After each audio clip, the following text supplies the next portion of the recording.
రుణమాఫీ పేరుతో కాంగ్రెస్ ప్రభుత్వం రైతులను మరోసారి మోసం చేస్తుందన్నారు మహబూబ్ నగర్ ఎంపీ డీకే అరుణ.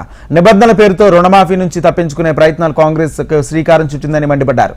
ఏకకాలంలో 2 లక్షల వరకు రుణమాఫీ చేస్తామని హామీ ఇచ్చి ఇప్పుడు నిధుల కొరతను సాకుగా చూపించే ప్రయత్నం చేస్తుందని ఆరోపించారు. రేవంత్ రెడ్డి గారు తెలంగాణ రైతుల్ని మోసం చేసిండ్రు, ఇచ్చిన మాట తప్పిండ్రు. 2 లక్షల రుణమాఫీ ఏదైతే చెప్పిండ్రో వాళ్ళు ఈరోజు అన్ని కండిషన్లు పెట్టి మమ అని అనిపించేటటువంటి కార్యక్రమాన్ని చేస్తున్నారు. ఈరోజు రేషన్ కార్డు ఉన్నవా, రేషన్ కార్డు ఉండాలనేటటువంటి ఒక నిబంధన పెట్టినట్టు మనం చూస్తా ఉన్నాం. అంటే ఈరోజు వాళ్ళు ఎన్నికల ముందు ఇచ్చిన హామీ ఏంది, ఇన్ని కండిషన్స్ ఈరోజు రైతు రుణమాఫీకి ఎందుకు? ఇచ్చిన హామీని నెరవేర్చుకోవడానికి ఆగస్టు 15 అన్నారు.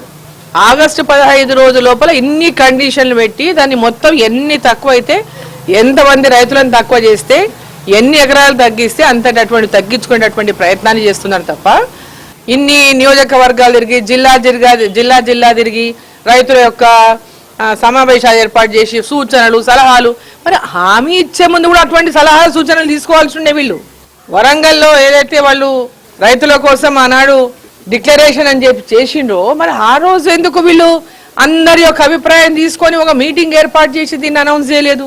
డిక్లరేషన్ అని చెప్పి బ్రహ్మాండంగా డిక్లరేషన్ చేసి ఈ రోజేమో దానికి నిబంధనలు పెట్టడం లోపల వీళ్ళు 100% తెలంగాణ రైతులని రైతు రుణమాఫీ చేయకుండా మోసం చేసిండ్రు.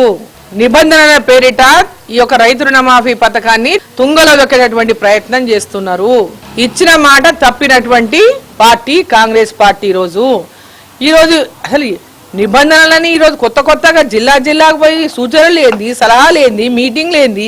ఎన్నికల ముందు ప్రతి ఒక్కరికి రుణమాఫీ వర్తిస్తుందని చెప్పి 2018 తర్వాత వర్తిస్తుందని, అంతకుముందు ఉన్న రుణమాఫీ ఉన్న అంతవరకు ఉన్నటువంటి రైతుల ఏదైతే బ్యాంక్ లో లోన్స్ వాటికి వర్తించదని, ఏంటి కండిషన్లు ఎందుకు? ఈరోజు ఈ రాష్ట్ర ప్రభుత్వము దివాలా తీసింది, అప్పుల కూరుకుపోయింది, అబద్ధపు హామీలు ఇస్తుందనని ఆ రోజు భారతీయ జనతా పార్టీ పదే చెప్పిన ప్రజలు వీళ్ళు ఇస్తారు 2 లక్షల రుణమాఫీ అనేటటువంటి మాటను నమ్మి ఓట్లేసిండ్రు.